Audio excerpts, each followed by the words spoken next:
besoin de toi, maître. Heureuse est la mère qui t'a porté et allaitée. Heureux plutôt ceux qui écoutent la parole de Dieu et qui l'observent.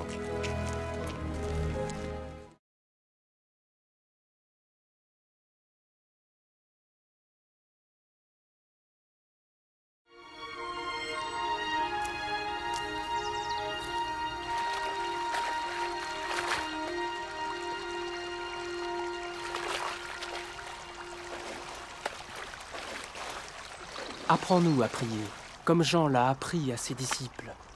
Quand vous priez, dites « Notre Père qui es aux cieux, que ton nom soit sanctifié, que ton règne vienne, que ta volonté soit faite sur la terre comme au ciel.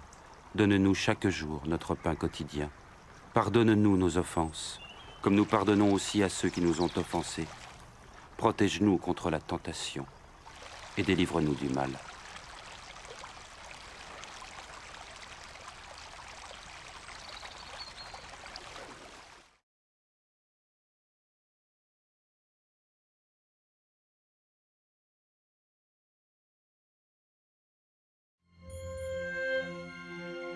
Dans les Saintes Écritures, Dieu déclare que le Messie viendrait pour être le sauveur du monde. La vie de Jésus prouve qu'il est bien celui dont les prophètes avaient parlé. Ésaïe a prophétisé que la Vierge deviendrait enceinte et qu'elle enfanterait un fils.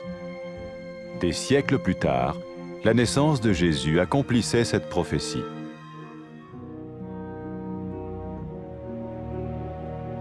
Les Saintes Écritures déclaraient que le saint à naître serait appelé le Fils de Dieu.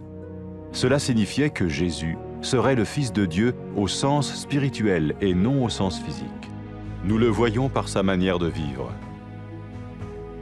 Il a guéri des malades, il a pardonné leurs péchés, les a ramenés à Dieu et leur a promis une place dans le royaume éternel de Dieu. Il s'est offert lui-même en sacrifice pour le péché à leur place.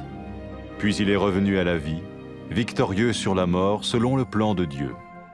Jésus a dit « Personne ne me prend la vie, mais je la donne de ma propre volonté. » La vie de Jésus n'a pas seulement accompli les écrits des prophètes, mais elle a aussi confirmé la vérité de la sainte parole de Dieu. Les prophètes avaient écrit « Ta parole, ô mon Dieu, est parfaite, elle dure à toujours. » Jésus lui-même a dit « Le ciel et la terre disparaîtront, tandis que mes paroles ne disparaîtront jamais. » Jésus est venu pour nous donner la vie dans toute sa plénitude.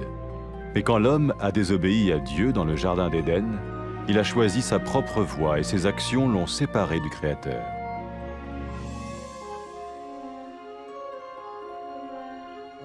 Les Saintes Écritures déclarent que tous ont péché et que le salaire que paye le péché, c'est la mort. Il s'agit de la mort spirituelle, éternelle séparation d'avec Dieu. Mais tout comme Dieu a donné un bélier pour qu'il meure à la place du fils d'Abraham, ainsi il a envoyé Jésus, le Messie, mourir à notre place. Sa vie, sa mort et sa résurrection restaurent la relation entre Dieu et tous ceux qui mettent leur confiance en lui. Maintenant, non seulement Jésus pardonne les péchés de ceux qui le suivent, mais il les sauve aussi du jugement éternel de Dieu. Ils sont sûrs d'aller au paradis et de vivre avec lui pour toujours. C'est cette vie et cette liberté de la culpabilité et du pouvoir du péché que Jésus offre à chacun aujourd'hui. Cela ne veut pas dire suivre une religion, mais choisir d'avoir foi en Jésus qui dit « Je me tiens à la porte et je frappe. Si quelqu'un entend ma voix et ouvre la porte, j'entrerai chez lui. » Cela veut dire se tourner vers Dieu et croire que Jésus vient dans nos vies pardonner nos péchés et nous rendre tels qu'il veut que nous soyons. Il ne suffit pas d'approuver intellectuellement ce qu'il dit, ni de vivre une expérience émotionnelle. Nous le recevons par grâce, au moyen de la foi, par un acte de notre volonté. Lorsque quelqu'un est prêt à suivre Jésus le Messie, il peut lui parler par une simple prière. Peut-être êtes-vous prêt maintenant à ouvrir votre vie à Dieu. Si oui, vous pouvez vous joindre à la prière suivante, silencieusement. dans votre cœur. Seigneur Jésus, j'ai besoin de toi. Merci d'être mort sur la croix pour mes péchés.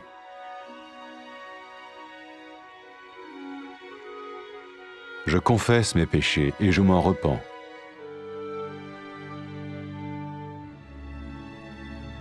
Je t'ouvre la porte de ma vie et je te reçois comme mon Sauveur et Seigneur.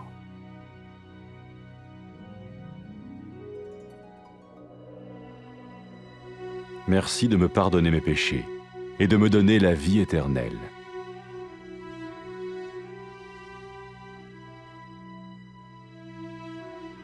Fais de moi le genre de personne que tu veux que je sois. Maintenant que je deviens l'un de ceux qui te suivent. Amen.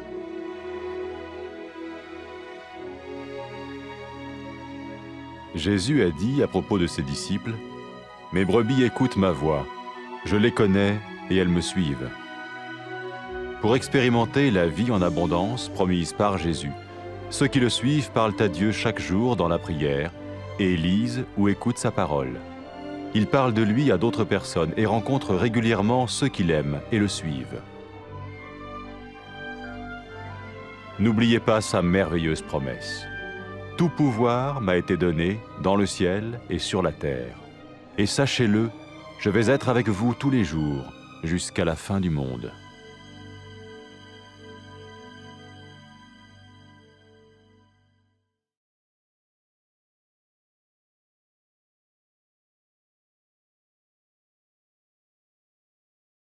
سيدي نحتاجوك. ساعد اليمات اللي ولداتك ورضعاتك. بارك الله في الناس اللي يسمعوا كلام الله ويطيعوه.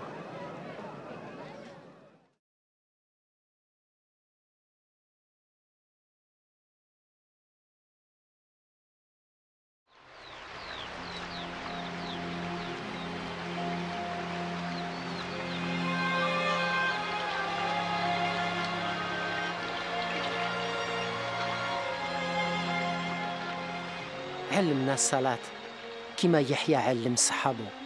يتصلوا قولوا بابانا اللي في السماء يتقدس اسمك ويجي ملكوتك وتكون مشيئتك في السماء كما في الارض. اعطينا خبزنا الكافي كل يوم واغفر ذنوبنا كما نغفر حنا تاني للجميع اللي يظلمونا. ما تدخلناش في التجربة بصح نجينا من الشرير.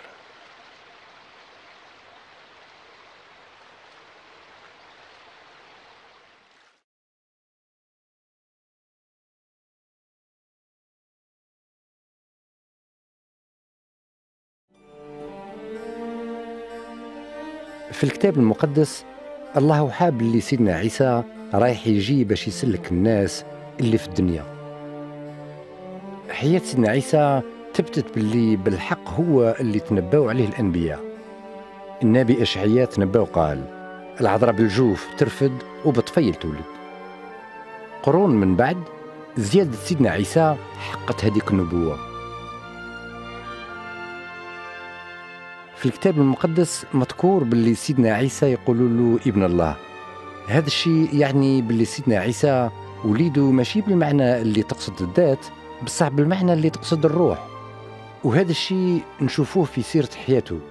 برا المرضى سامح لهم ذنوبهم، رجعهم يسيروا في طريق الله، ووعدهم بإمكان في ملكوت الله الدائمة. قدم نفسه ضحية في عوضهم على جال ذنوبهم، ومن بعد رجع للحياة انصر على الموت كما كان الله مخطط. سيدنا عيسى قال حتى واحد ما ياخذ حياتي مني أنا اللي نضحيها برضايتي.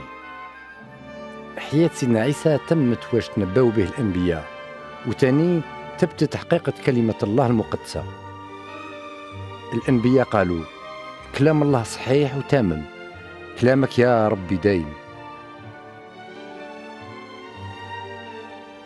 وسيدنا عيسى بنفسه قال السماء والأرض يزولوا بصح كلامي عمره ما يزول. سيدنا عيسى جاء باش يعطي لنا الحياة الكاملة، بصح كي الإنسان عصى الله في جنة عدن خير يسير في الطريق اللي تخصه وحده، وفعاله بعدوه على الخلق. الكتاب المقدس يصرح باللي الجميع ذنبوا، وباللي عقوبة الذنوب هي الموت. هذا الشيء معناته موت الروح، يعني الفراق الدايم من الله. بصح كيما الله أعطى كبش يفدي وليد سيدنا إبراهيم، هكذا بعد سيدنا عيسى المسيح باش يموت في مضربنا. حياته والموت ديالو وقيامته من بين الموتى رجعوا العلاقة بين الله وبين جميع المؤمنين به. ودروك دوك اللي يامنوا بسيدنا عيسى ذنوبهم تغفروا لهم، بصح تاني راهم سلكوا من عذاب العقاب، راهم ضامنين الجنة خالدين فيها معاه. واليوم سيدنا عيسى حرر كل واحد من الذنب والقوة، وجعله يتحكم على الخطية. هذا الشيء ما يعنيش يتبعوا دين، بصح يخيروا الثقة والإيمان بسيدنا المسيح اللي قال: أراني نوقف عند الباب وندقدق، لو كان كاش واحد يسمع الصوت ديالي ويحل لي الباب راني ندخل عنده. هذا الشيء يعني نتوبوا لله ونامنوا باللي سيدنا عيسى يدخل في حياتنا ويغفر لنا ذنوبنا ويجعلنا كما يحب نكونوا. ما يكفيش نقبلوا كلامه بالفهامة ولا كي تصرى لنا حاجة تحننا، بصح لازم نتبعوه كي ينعم علينا بالإيمان ونطلبوا منه بالإرادة ديالنا. كي يكونوا الناس واجدين باش يتبعوا سيدنا عيسى يقدروا يكلموه بدعاء سهل.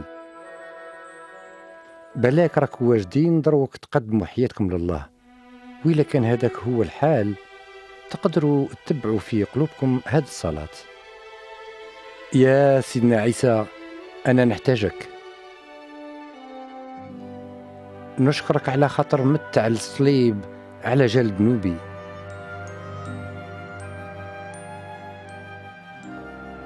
نقرب ذنوبي ونتوب.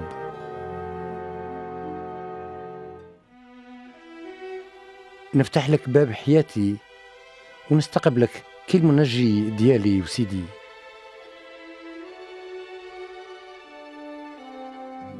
نشكرك على خاطر غفرت لي ذنوبي وعطيت لي الحياة الدائمة.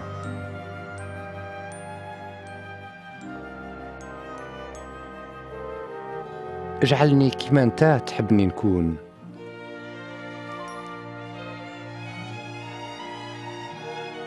اجعلني من التابعين ديالك. امين.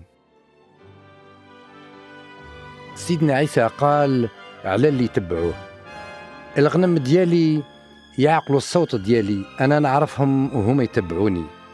باش نجربوا الحياة المعمرة بالبركة اللي وعدها سيدنا عيسى لازم اللي يتبعوه يداوموا في الصلاة ويقراوا الكلمة ديالو، لازم يبشروا به الآخرين ويتنظموا باش يكونوا مع المؤمنين اللي يحبوه ويتبعوه. وتاني تفكروا ما تنساوش وعده الصادق كي قال: الله أعطاني جميع القدرة اللي في السماء والأرض. تفكروا راني معاكم دايما حتى لآخر الدنيا.